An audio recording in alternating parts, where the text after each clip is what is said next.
Hello friends, how are you? I think all are fine. So इस video में हम जानेंगे fundamental accounting concepts and assumptions कि हमारे अकाउंटिंग प्रिंसिपल कौन से हैं और अकाउंटिंग अजम्पशन कौन सी हैं, और कब हमें प्रिंसिपल यूज करने हैं, कब हमें अजम्पशन यूज करनी है, और उसके साथ साथ जो आपकी इनको याद करने की ट्रिक, क्योंकि बहुत सारे स्टूडेंट्स की यही कन्फ्यूजन आ रही थी कि मैम ये याद नहीं हो रही, कैसे इसको याद किया जाए। क्योंकि जब आपका लॉन्ग टाइप क्वेश्चन आ जाता है तो आपको लिखना होता है और उसमें कई प्रिंसिपल्स जो है आप भूल जाते हो।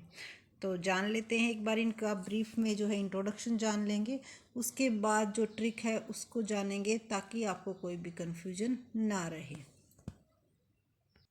तो सबसे पहले हमारा जो प्रिंसिपल आता है मनी मेजरमेंट प्रिंसिपल। पी से हमने प्रिंसिपल को रिप्रेजेंट किया है एंड ए से हमने अजम्पशन को। तो पहले हम प्रिंसिपल्स के बारे में जानते हैं।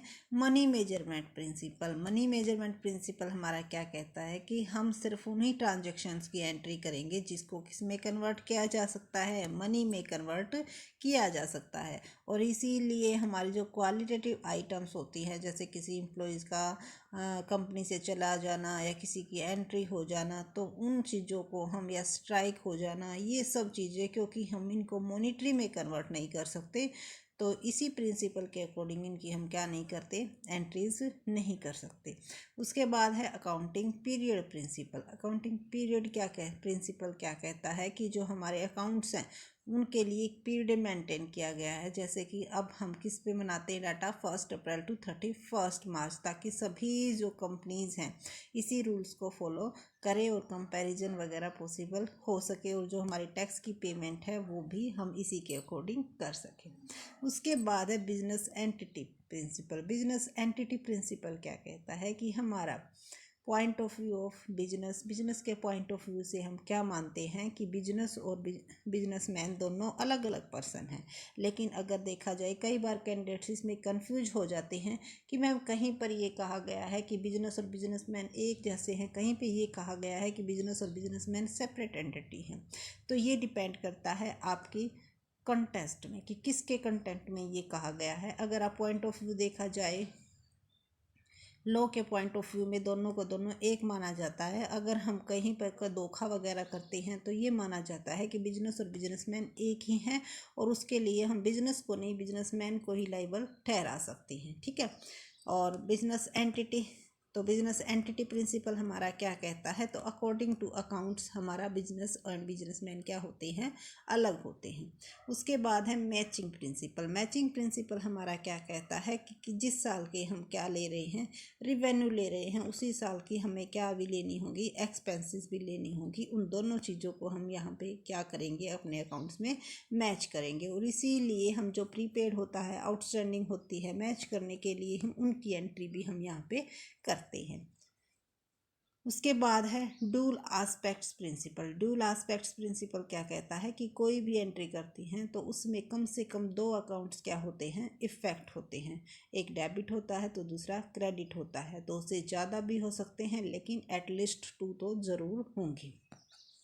उसके बाद है historical cost principle. Historical cost principle क्या कहता है कि कोई भी एंट्री हम करते हैं तो जो उसकी हिस्टोरिकल कॉस्ट होती है उसी के ऊपर हमें करनी चाहिए, क्योंकि ये जो मशीनें हैं ये हमने सेल करने के लिए नहीं बल्कि बिजनेस में यूज़ करने के लिए खरीदी है। तो हमें इनका जो सेलिंग प्राइस है या जो करंट प्राइस है उससे हमें कोई मतलब नहीं होना चाहिए। तो देखो यहाँ पे हम जो इनका मतलब है वो आपको ब्रीफ में बता रहे हैं, ताकि जो ट्रिक है वो आपको याद करने में आसानी रहे। अगर डिटेल में जानना चाहते हो तो हमने डिटेल में हर एक प्रिंसिपल्स के लिए अलग अलग वीडियो बना रखे हैं, वहाँ से आप इनको डिटेल में जान सकते हो। उसके बाद है revenue realisation principle. Revenue realisation principle हमारा क्या कहता है, तो रिवेन्यू रियलाइजेशन प्रिंसिपल हमारा ये कहता है कि जो हमने, मान लो हमने इस साल क्या कर दी, सेल कर दी, लेकिन हमारी सेल किस पे चलेगी, क्रेडिट पे चलेगी। तो ये कोई मैटर नहीं रखता कि हमें कैश कब रिसीव हुआ है या नहीं हुआ है, क्रेडिट पे है हमारी सेल, उससे हमें कोई मतलब नहीं है। हम रिवेन्यू वो उसी साल की मानेंगे जिस साल हमें क्या हो गई है, सेल हो गई है, उसको हम रिवेन्यू रियलाइजेशन प्रिंसिपल कहते हैं। Objective verify principle. Objective verify principle क्या होता है कि अगर हमने कोई भी एंट्री की है तो हमारा जो है वो डाटा क्या होना चाहिए, वेरीफाई कर सके। और इसीलिए हम क्या बनाते हैं, वाउचर्स बनाते हैं, कैश मीमोज बनाते हैं, ठीक है। इसीलिए हम जो इनवॉइस बिल वगैरह बनाते हैं, रिसिप्ट्स रखते हैं, वो इसी पर्पज से रखते हैं। उसके बाद है फुल डिस्क्लोजर पर प्रिंसिपल। फुल डिस्क्लोजर प्रिंसिपल क्या कहता है कि जो चीज़ें हमारे लिए मैटर हैं उन चीज़ों को ही हमें डिस्क्लोज करना चाहिए। और इसीलिए जो भी कंटीजेंट लायबिलिटी है जैसे उसको हम किस लिए शो करते हैं, फुल डिस्क्लोजर प्रिंसिपल के अकॉर्डिंग उसको शो करते हैं। क्योंकि इन केस अगर हमारे ऊपर जो केस वगैरह चल रहा है, हमें ये पता होना चाहिए कि हमारी कंपनी के को इतने रुपए की लायबिलिटी हो सकती है अगर हम केस हार जाते हैं तो, ठीक है। तो इसीलिए फुल डिस्क्लोजर प्रिंसिपल क्या कहता है कि हर एक चीज़ को हमें शो करना चाहिए। उसके बाद इसका बिल्कुल अपोजिट होता है मैटरलिटी प्रिंसिपल या रिलीवेंट प्रिंसिपल। ये प्रिंसिपल क्या कहता है, हर एक चीज़ को शो करने की ज़रूरत नहीं है, सिर्फ और सिर्फ उन्हीं को शो कीजिए जो कि क्या आते हैं हमारे लिए रिलीवेंट है। जैसे कोई कंपनी करोड़ों का बिजनेस कर रही है और कोई 500 रुपये की या 300 रुपये की ट्रांजैक्शन है तो वो उसके लिए मैटर नहीं करती, क्योंकि इस टाइप की तो ट्रांजैक्शन लाखों में हो जाएंगी जो कि इनकी कोई वैल्यू भी नहीं है और ना ही कंपनी के ऊपर इसका कोई इफेक्ट पड़ना है। तो ये कंपनी के ऊपर डिपेंड करती है, कंपनी के बिजनेस के ऊपर डिपेंड करती है कि कौन सी चीज़ उनके लिए रिलीवेंट है, कौन सी चीज़ उसके लिए रिलीवेंट नहीं है। और अगर यही 200-300 रुपये की बात अगर छोटे से शॉपकीपर वाले के लिए हो तो उसके लिए ये मैटर करेगी, ठीक है। तो ये नहीं कह सकते हम कि कितने रुपए तक का अमाउंट हमारे लिए रिलीवेंट होगा, कितने रुपए तक का अमाउंट हमारे लिए इरिलीवेंट होगा। ये डिपेंड किसके ऊपर करेगा, ये डिपेंड करेगा आपकी कंपनी के ऊपर की। तो उसके बाद जो हमारा लास्ट है वो है कंजर्वेटिज्म और प्रूडेंस प्रिंसिपल। कंजर्वेटिज्म और प्रूडेंस प्रिंसिपल हमारा क्या कहता है कि हमें अपने जो फ्यूचर के लॉस है उनको ज़रूर कंसीडर करना चाहिए। प्रॉफिट को हम छोड़ सकते हैं, लेकिन जो फ्यूचर में हमें लॉस होने वाले हैं उनको हमें ये देख के चलना चाहिए कि क्योंकि अगर एकदम से इस चीज़ का लॉस हो जाता है, इस चीज़ की हमें अगर पेमेंट नहीं मिलती है तो हमारी कंपनी पर एकदम से इफ़ेक्ट नहीं पड़ना चाहिए। और इसीलिए हम जो डेप्रिसिएशन वगैरह के लिए जो प्रोविज़न बना के चलते हैं वो कंजर्वेटिज्म और प्रूडेंस की ही प्रिंसिपल के अकॉर्डिंग बना के चलते हैं। उसके बाद एक बार अजम्पशंस को भी जान लेते हैं, फिर इनकी शॉर्ट ट्रिक बनाएंगे, ठीक है। तो अजम्पशंस क्या होती हैं, जहाँ पर जिस चीज़ के लिए हमें प्रिंसिपल नहीं मिलते वहाँ पर हम कुछ अजम्पशंस भी बोलते हैं। इनका एक दो और भी नाम है, जैसे पोस्चुअल कॉन्सेप्ट्स, ठीक है। इनको अलग अलग जगह पर अलग अलग नाम से भी जाना जाता है। कहीं पर आपका अजम्पशन आ जाएगा, कहीं पर कॉन्सेप्ट आ जाएगा, ठीक है। तो मतलब उनका सभी का सेम होता है। प्रिंसिपल्स को जो है प्रिंसिपल को फॉलो करना ज़रूरी है। और जहाँ पर जिस चीज़ के लिए हमें प्रिंसिपल नहीं मिलता वहाँ पर हम अकाउंटिंग की जो अजम्पशंस है उनको यूज़ करते हैं। जो अकाउंटिंग की अजम्पशंस है ये एक्सपीरियंस के बेस पे बनाई जाती हैं। तो going concern assumption, going concern assumption क्या कहता है कि बिजनेस लगातार चलता रहेगा और चलता रहेगा। इसीलिए हम क्या कर सकते हैं, जो हमारी एसेट्स है उनको करंट और फिक्स्ड मान सकते हैं, क्योंकि अगर ये अजम्पशन नहीं होगी तो हम फिक्स्ड कैसे मानेंगे, है ना। जो अगर हमें यही नहीं होगा, हम ये मानेंगे कि 1 साल के अंदर ही हमारा बिजनेस ख़त्म हो जाएगा, तो सारी की सारी हमारे लिए क्या है, करंट ही है ना। तो हर एक चीज़ के हमें कॉन्सेप्ट को समझते हुए चलना है। उसके बाद है कंसिस्टेंसी अजम्पशन। कंसिस्टेंसी अजम्पशन क्या कहती है कि है ना, जो हमारे डाटा है उसमें क्या होनी चाहिए, कंसिस्टेंसी होनी चाहिए।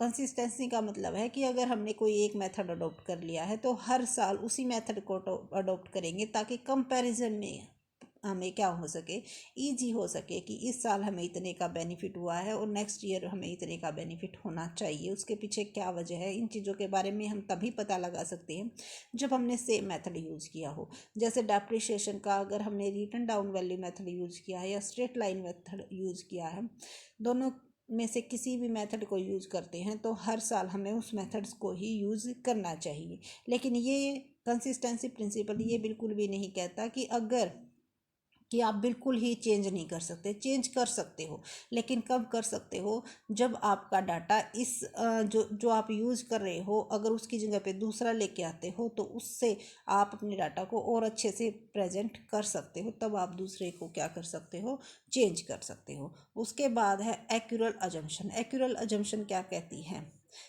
एक्यूरल अजम्पशन में हमारी जैसे कैश और एक्यूरल दो कॉन्सेप्ट होते हैं, तो कैश में ओनली हम कैश अजम्पशंस को लेके चलते हैं, लेकिन एक्यूरल अजम्पशन में क्या होता है, कैश और क्रेडिट दोनों ट्रांजेक्शन्स को लेके चलेंगे और इसी के बेस पे एक्यूरल अजम्पशंस को लेके चलते हैं, तभी हम प्रीपेड और आउटस्टैंडिंग बता सकते हैं। ठीक है, नहीं तो अगर कैश लेके चलेंगे तो प्रीपेड आउटस्टैंडिंग के बारे में भी हमें कोई इन्फॉर्मेशन नहीं मिलेगी। ठीक है, उसके बाद है टाइमलीनेस ऑफ इंफॉर्मेशन। जो भी इंफॉर्मेशन आए, ये अजम्पशन हमारी क्या है कि कोई भी अगर इंफॉर्मेशन आए वो टाइम पर होनी चाहिए। अब मान लो डाटा हमें इस साल का चाहिए और हमें जो इन्फॉर्मेशन मिलती है, कोई भी अपॉर्चुनिटी है वो हमारे हाथ से निकल जाती है और उसके बाद हमें इन्फॉर्मेशन मिलती है कि भाई इतने रुपए का आपको यहाँ पे प्रॉफिट है, इतने रुपए का आपकी यहाँ पे लॉस हो गया, तो वो हमारे लिए वैल्यूएबल नहीं होंगी। तो कोई भी इन्फॉर्मेशन होनी चाहिए वो टाइम पर मिलेगी, तभी उसका हम बेनिफिट उठा सकेंगे। तो ये थी हमारी अकाउंटिंग प्रिंसिपल और अकाउंटिंग अजम्पशन। आई होप आपको इनके बारे में डिफरेंस भी पता चल गया होगा कि इनमें डिफरेंस क्या होता है। जहाँ पे अकाउंटिंग प्रिंसिपल हम अप्लाई नहीं कर सकते, वहाँ पर हम किन को अप्लाई करते हैं, अकाउंटिंग अजम्पशंस को। अकाउंटिंग प्रिंसिपल्स को फॉलो करना ज़रूरी होता है। ठीक है, तो अब इनके लिए जो हमने ट्रिक बनाई है, अगर आपके दिमाग में कोई और आसान ट्रिक हो तो आप ज़रूर कमेंट करके बताइएगा। हमने क्या ट्रिक बनाई है कि बिजनेस के लिए सबसे पहले हमने किस चीज़ की यूज़ किया, मनी का, पैसे का। और पैसे का यूज़ हम किस में करेंगे भाई, एक अकाउंटिंग पीरियड के लिए हम बिजनेस चलाने के लिए करेंगे। ठीक है, तो मनी का यूज़ किसके लिए किया, अकाउंटिंग पीरियड में। ठीक है, एक साल के लिए हम यूज़ कर रहे हैं, किसके लिए, बिजनेस एंटिटी के लिए। ठीक है, और उसके बाद जो देखो हमने पैसा लगा दिया तो हमारे माइंड में क्या रहेगी कि मैच कर लेते हैं एक बार। मैच किस चीज़ को, ड्यूल दोनों चीज़ों को, किस किस चीज़ को, हिस्टोरिकल, हिस्ट्री में हमने पीछे हमने पैसा कितना लगाया था और रिवेन्यू कितनी रिकॉग्नाइज हुई है। तो देखो क्लियर बिल्कुल होता चलेगा, आप बिल्कुल ध्यान से समझना एक बार। सबसे पहले हमने क्या लगाया, पैसा लेके आए, अकाउंटिंग पीरियड के लिए लगाया, किसके ऊपर लगाया, बिजनेस के ऊपर। बिजनेस के ऊपर पैसा लगा दिया तो अब हमारे मन में क्या इच्छा है कि मैच करना चाहिए किस चीज़ को, ड्यूल दो चीज़ों को। कौन सी दो चीज़ों को, जो हमने पैसा लगाया था यानी कि पास्ट में, और उसके साथ साथ जो रिवेन्यू अब हुई है जनरेट, उन दोनों चीज़ों को क्या करेंगे, मैच करेंगे। और इसके पीछे हमारा ऑब्जेक्ट क्या है, ऑब्जेक्ट यही है कि भाई जो इंफॉर्मेशन है वो क्या हो जाए, फुल डिस्क्लोज हो जाए, पूरी की पूरी जानकारी हमें मिल जाए, ताकि हम रिलीवेंट क्या ले सकें, डिसीजन ले सकें। और यही हमारे लिए क्या रहेगा, सेफ रहेगा। क्यों, कंजर्वेटिज्म या प्रूडेंस का मतलब एक अलग मतलब भी होता है, वो क्या होता है, प्लेइंग सेफ। ठीक है, और बहुत बार पूछा जाता है ये ऑब्जेक्टिव टाइप में, तो बहुत ही बार आता है प्लेइंग सेफ का मतलब क्या है, प्रूडेंस और कंजर्वेटिज्म। तो आपको ये भी पता चल जाएगा। या फिर आप यहाँ पर भी ये भी कह सकते हो कि फुल डिस्क्लोज हो जाएगा और ये हमारे लिए रिलीवेंट रहेगा, और यही हमारी जो पुरानी अप्रोच है कंजर्वेटिज्म, ठीक है, वो हमारी यही कहती है। ठीक है, तो एक बार फिर दोबारा से इसको देख लेते हैं कि हमने पैसे लगाए किस में, कितने दिन के लिए लगाए, एक साल के लिए अकाउंटिंग पीरियड के लगाए, किस में लगाए, बिजनेस में लगाए। लगाने के बाद हम क्या करना चाहते हैं, मैच करना चाहते हैं। किन किन चीज़ों को मैच करेंगे, दो चीज़ों को मैच करेंगे, किसके साथ, हिस्टोरिकल और रिवेन्यू को। हिस्टोरिकल और रिवेन्यू को आपस में क्या करके देखेंगे, मैच करके देखेंगे। क्यों, क्योंकि तभी हमारा जो ऑब्जेक्टिव है वो क्या हो पाएगा, फुल डिस्क्लोज हो पाएगा कि हमारे जो इन्फॉर्मेशन है वो रिलीवेंट है या नहीं है, हमें प्रॉफिट है या लॉस है, जो भी कुछ है वो फुल डिस्क्लोज किससे होगा, तभी होगा। और वही इन्फॉर्मेशन हमारे लिए क्या रहेगी, रिलीवेंट रहेगी। और ये क्या हो जाता है, प्रूडेंस हो जाता है, या कि प्लेइंग सेफ हो जाते हैं। ठीक है, इन चीज़ों, तो ये हमने बनाई थी शॉर्ट ट्रिक। आई थिंक आपको बिल्कुल क्लियर हो गई होगी। और अगर आपकी कोई भी डाउट है या क्वेरी है, या फिर आप चाहते हो किसी पर वीडियो, तो आप कमेंट सेक्शन में पूछ सकते हो। और हमारी वीडियो अगर आपको अच्छी लगी तो थैंक यू सो मच। और वीडियो को लाइक करना, शेयर करना और चैनल को सब्सक्राइब करना बिल्कुल भी मत भूलिएगा। और अगर आपके कोई भी सजेशन है तो आप कमेंट सेक्शन में ज़रूर बताइएगा। आपके सपोर्ट की बहुत ज़रूरत है, तो आप अपना जो सपोर्ट है वो बनाए रखिएगा। So thank you so much.